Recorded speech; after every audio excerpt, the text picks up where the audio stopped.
The taxi stopped under the flickering streetlight, its yellow paint dulled by years of Dallas nights. Four young men stumbled toward it, their laughter echoing off the empty sidewalk. They were drunk, loud, and had zero respect for the 67-year-old driver sitting behind the wheel. "Speed it up, old man," they yelled as they piled into the back seat. The driver said nothing, just put the car in drive. 20 minutes later, one of them caught the driver's eyes in the rearview mirror, cold, calm eyes that had seen too much and feared nothing. And in that moment, he realized that angering this man might be the biggest mistake of their lives. Welcome to the Real Life Stories. Before we begin this powerful story of respect and hidden valor, tell us in the comments which city you're watching from today. And if you believe stories like this need to be heard, hit that subscribe button. We're growing every day and sincerely thank you for being part of this journey. The neon-lit night of Dallas was just another working shift for Frank Rodriguez. At 67, with a graying beard that showed silver in the streetlights and hands marked by decades of hard work, he was an invisible figure in the sprawling Texas nightlife. His yellow-crowned Victoria taxi, a 2009 model with over 300,000 miles on the odometer, had been following the same routes for 12 long years, starting at 8 p.m. sharp, continuing until the city quieted down at 5 a.m. Nobody asked about his past. Nobody wondered why a man his age was still behind the wheel, navigating the sometimes dangerous streets of downtown Dallas. Nobody questioned the small American flag decal on his dashboard or the disciplined way he kept his car immaculate despite the parade of drunk passengers who climbed in and out each night. He was just there, quietly, reliably, like a piece of the city's infrastructure that people took for granted. Frank knew downtown Dallas's labyrinthine streets, like the lines on his weathered palms. He could navigate from Deep Ellum to Oak Lawn with his eyes closed, knew which shortcuts to avoid during Cowboys games, understood the rhythm of the city's nightlife better than men half his age. He transported his passengers safely, accepted modest tips without complaint, and waited patiently for the next call from dispatch. His apartment was a small one-bedroom in East Dallas, sparsely furnished but meticulously clean. The walls held few decorations, just a folded American flag in a triangle case, a few military challenge coins on a shelf, and a photograph of younger men in desert camouflage that he rarely looked at anymore. The silence in that apartment was different from the silence in his taxi. In the taxi, silence was professional. At home, silence was survival. Frank had been driving taxi for 12 years, ever since he returned from his final deployment. It wasn't a career anyone had imagined for a decorated Marine Staff sergeant, but it suited him. The night shift meant fewer questions, fewer people trying to make small talk about things they couldn't understand. The job required vigilance, watching mirrors, reading people, staying alert, skills that translated well from his previous life. Tonight felt no different as he waited outside Adair's saloon in Deep Ellum, watching the bar's neon sign reflect off his windshield. The radio crackled to life at 11:47 p.m.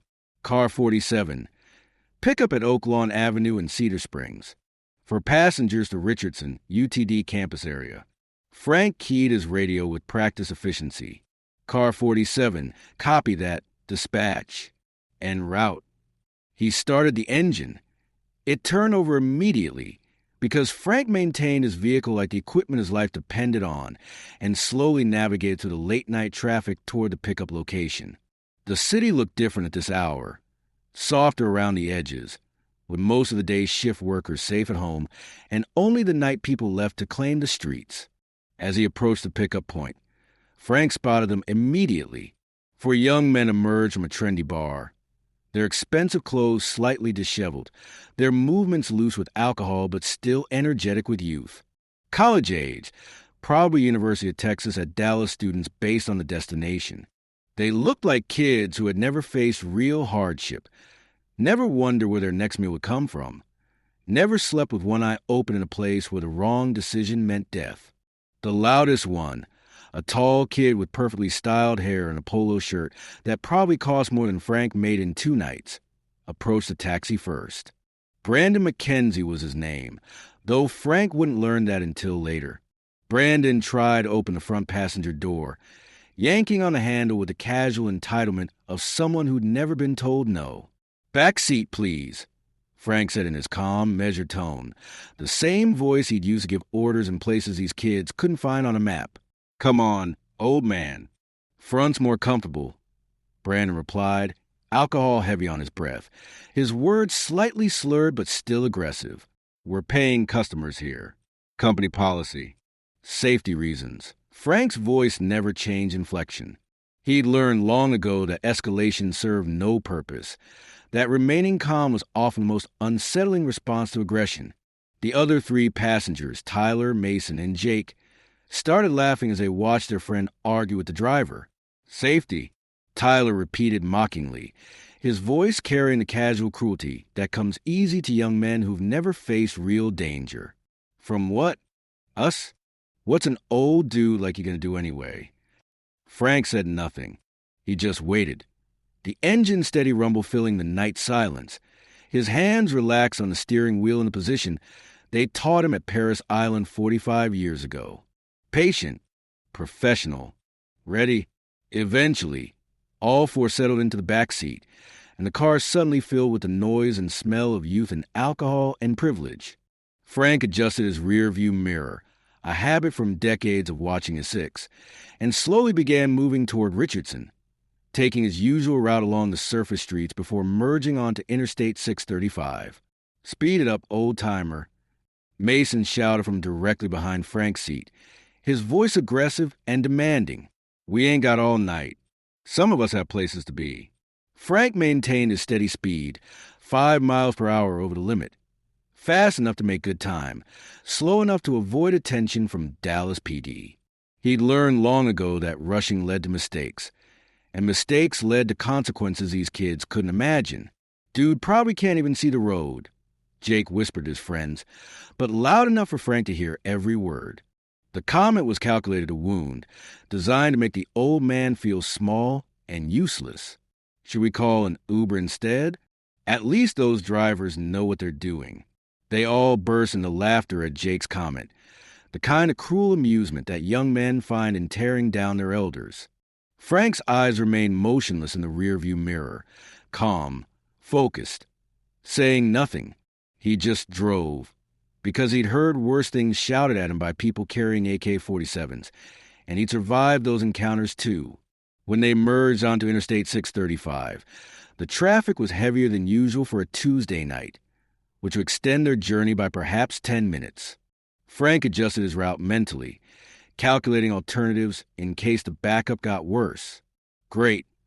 Now we're stuck in traffic, because Gramps here doesn't know the shortcuts," Brandon complained, his voice rising with the petulant frustration of someone who'd never learned patience. "My girlfriend's gonna be pissed if I'm late." Tyler pulled out his phone and turned on music, aggressive rap that he blasted to the speaker at maximum volume, the bass thumping against the car's windows. Frank said nothing, though the sudden loud noise made his right hand twitch slightly, a reflex from years of being ready to reach for weapons that were no longer there. "Turn that down a bit," Frank finally spoke, his voice carrying no tension, no anger, just a simple request from one human being to another. "What's that, old man? Can't hear you over the music," Tyler yelled, turning the volume even higher with deliberate malice. "Maybe you need a hearing aid along with those glasses." Frank went silent again, eyes on the road, hands on the wheel, acting as if there weren't four drunk young men in his car, doing their best to provoke him. He'd learned this discipline in places where losing your temper meant losing your life, where staying calm meant bringing your Marines home alive.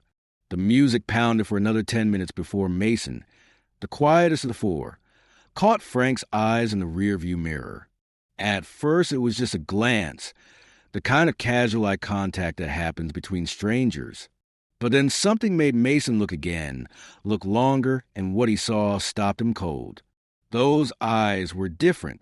They weren't the eyes of a defeated old man or a service worker grateful for whatever scraps of respect he could find.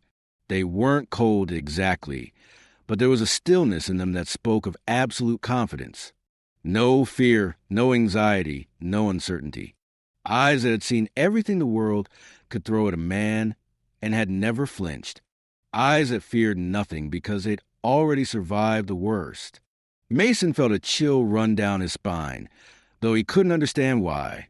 Something deep and primal in his brain, the same instinct that had kept his ancestors alive for thousands of years, was telling him that he was looking at a predator. Not an angry predator, not a violent one, but something infinitely more dangerous. A professional.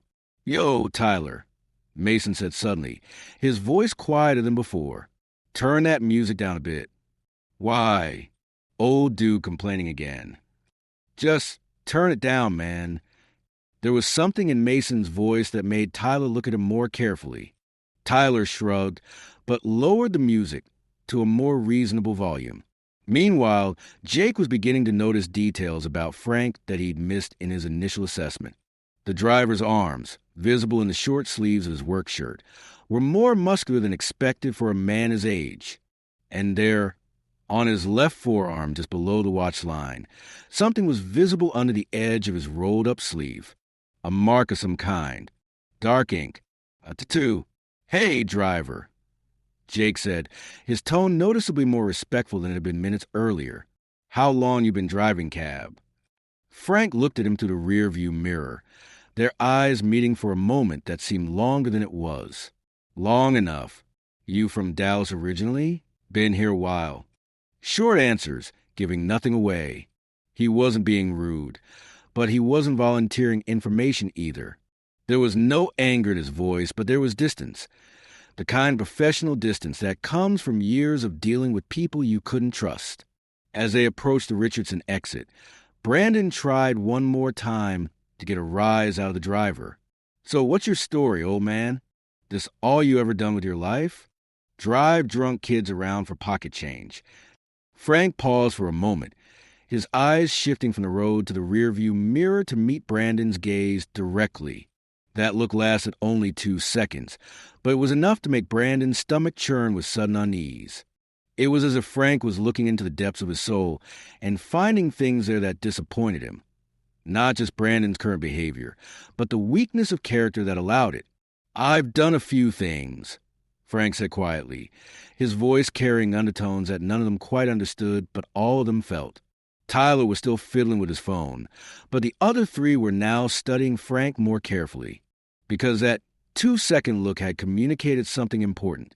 This man wasn't just a taxi driver.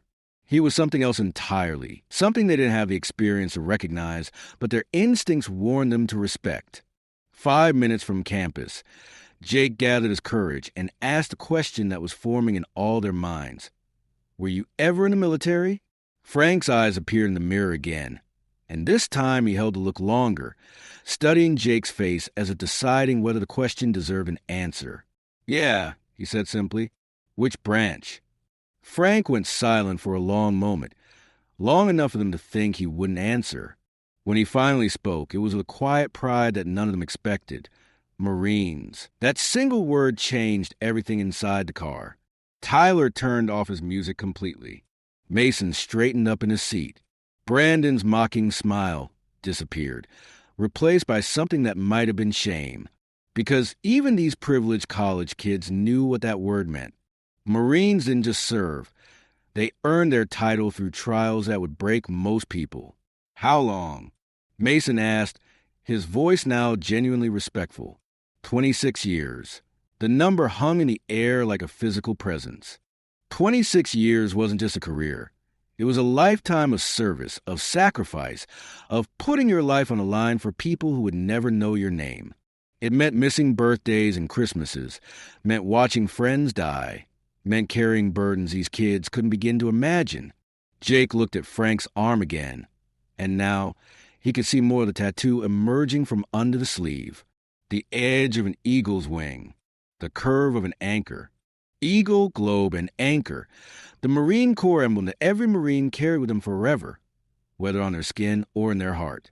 "Sir," Jake said, and the formal address seemed natural now, necessary even. "What unit were you with?" Frank hesitated. He wasn't used to civilians asking informed questions, wasn't prepared for genuine interest instead of casual disrespect. Different units over the years. Different missions, Jake pressed gently. Any combat deployments? The question settled into the car like a weight. Frank didn't answer immediately, and in that silence, all four young men began to understand that they were in the presence of something they'd never encountered before. A man who had seen war up close, who had survived it, who carried its marks both visible and invisible. Finally, as they approached the campus security booth, Frank spoke. Iraq, Afghanistan, a few other places that don't make the news. Those few other places carried implications that made Brandon's hands shake slightly. Mason and Tyler looked at each other with something approaching awe.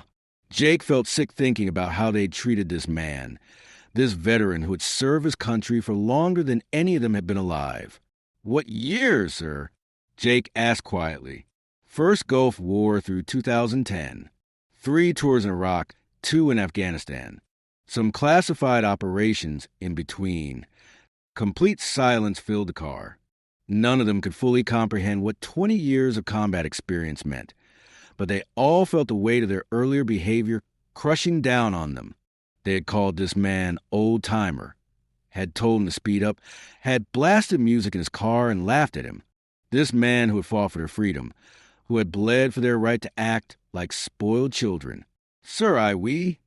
Brandon began, but the word stuck in his throat. How do you apologize for disrespecting a hero? How do you take back words spoken in ignorance and cruelty? Frank pulled up to the UTD security booth, the meter showing $47.50. The engine idled quietly, and for a moment none of them moved. The night air outside seemed different now, charged with the weight of recognition and shame. $47.50, Frank said calmly, as if the last 20 minutes of revelation hadn't happened. Jake pulled out his wallet with hands that trembled slightly. He counted all the money he had, 3 20s, a 10, and some singles. He handed Frank $80 without hesitation. Sir, keep the change. And I'm sorry. We all are. We had no right to treat you that way. Frank took the money and nodded once, but said nothing. His silence was somehow more powerful than any words could have been. Before opening the car door, Brandon turned back one more time. Sir, thank you for your service. And for putting up with us tonight. You didn't deserve that disrespect. Frank finally smiled then, a small, tired smile that carried decades of experience dealing with young people who thought they knew everything about the world. You boys be safe out there. And remember, respect isn't about age or appearance. It's about recognizing what someone's been through, even when you can't see the scars. All four climbed out of the car slowly, watching in silence as Frank checked his mirrors, adjusted his radio, and drove away into the Dallas night. They stood there on the sidewalk for a long time, not speaking, each lost in his own thoughts about what had just happened. Tyler was the first to break the silence. Dude, we were complete assholes. 26 years, Mason repeated, his voice filled with something approaching reverence. Can you imagine? 26 years of putting your life on the line. Jake was still thinking about Frank's eyes, those calm, steady eyes that had seen too much but still held kindness for college kids who didn't deserve it. My grandfather was in Vietnam, he said slowly. He has the same look, like they've seen stuff we can't even imagine, but they keep it locked away so the rest of the U.S. can sleep at night. Brandon pulled out his phone with shaking hands. I'm calling another cab. We need to find him tomorrow and apologize properly. This isn't over. But Frank had already disappeared into the maze of Dallas traffic, gone to wait for the next call, the next group of passengers who would probably never know they were riding with a man who had given the best years of his life in service to his country. The next morning, Jake couldn't stop thinking about the night before. He sat in his dorm room with his laptop, searching for information about Frank Rodriguez. It took some digging. Veterans, especially the quiet ones, don't always leave obvious digital footprints, but eventually he found what he was looking for. There was a small news item in the Dallas Morning News archives from 2010. Local Marine completes 5th deployment, returns home to Texas. The accompanying photograph showed a younger Frank in dress blue uniform, standing at attention with other Marines at a homecoming ceremony. His chest displayed rows of ribbons and medals that Jake didn't recognize, but somehow knew were significant. The caption read, Staff Sergeant Frank Rodriguez, 26 years of service, Purple Heart recipient, Combat Action Ribbon, Iraq Campaign Medal, Afghanistan Campaign Medal. The list went on, a catalog of honors that spoke to courage and sacrifice beyond civilian understanding. Jake screenshot the article and sent it to his 3 friends without comment. For a long time, none of them replied. The silence in their group chat stretched on as each of them absorbed the reality of what they discovered. Finally, Tyler texted back, "We fucked up, man. Big time." Mason's response came an hour later. Purple Heart means he was wounded in action. We made fun of a wounded veteran. Brandon's message was the last to arrive. I feel sick. We need to make this right.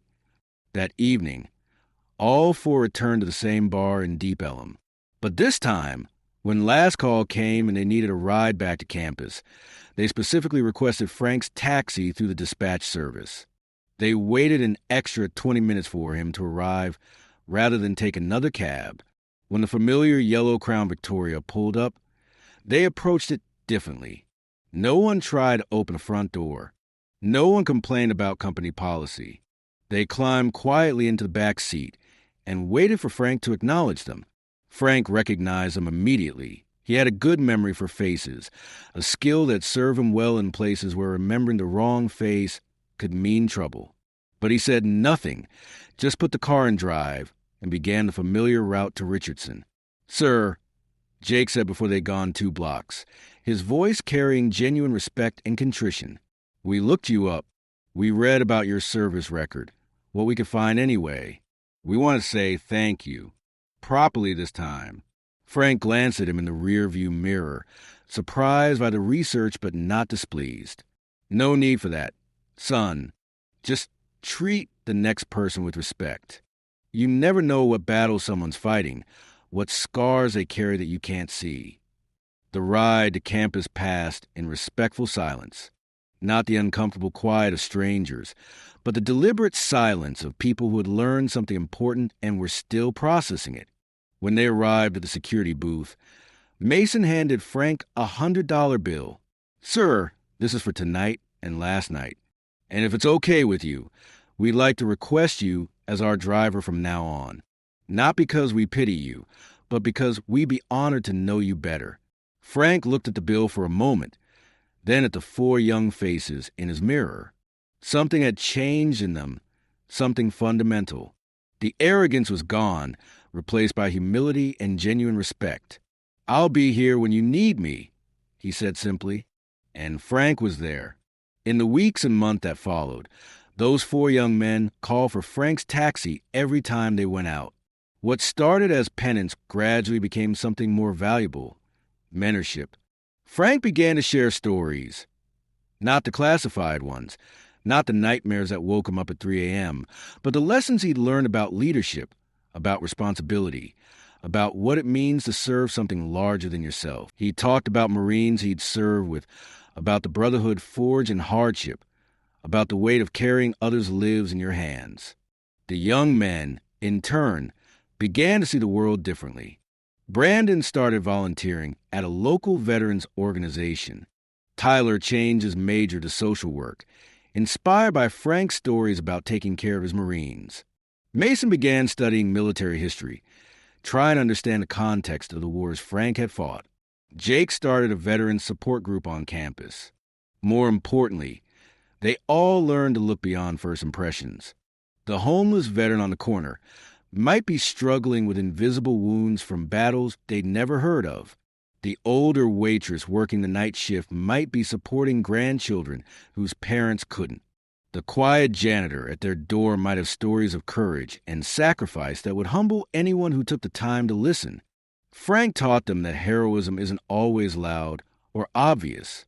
Sometimes it's the quiet dignity of continuing to serve others, even when society has forgotten your sacrifice. Sometimes it's the patience to deal with disrespectful young people, because you remember being young and foolish yourself. Sometimes it's the simple act of doing your job with pride, no matter what that job might be. But perhaps the most important lesson Frank taught them was about redemption. All four of those young men carried guilt about their initial treatment of him, but Frank showed them that shame without action is worthless. What mattered wasn't their past behavior, but what they chose to do with the knowledge they gained. Everyone deserved a chance to be better than they were yesterday, Frank told them one night as they drove through downtown Dallas. I've seen good men make terrible mistakes under pressure, and I've seen cowards find courage when it mattered most. You boys made a mistake that first night, but you owned up to it and tried to make it right. That's more than a lot of people ever do. Word about Frank began to spread through the UTD campus and beyond. Not because the four friends were gossiping, but because people noticed a change in them. When someone asked Brandon why he suddenly cared so much about veterans' issues, he would tell them about Frank. When Tyler explained his new career path, Frank's influence was evident. Other students began requesting Frank's taxi service, not out of pity or charity, but because they wanted to meet the man who had so profoundly affected their friends. Frank found himself driving young people who actually listened when he spoke, who asked respectful questions about his service, who thanked him not just for the ride, but for his sacrifice. Some nights, Frank's taxi became an impromptu classroom. He would drive students to their destinations while sharing lessons about leadership,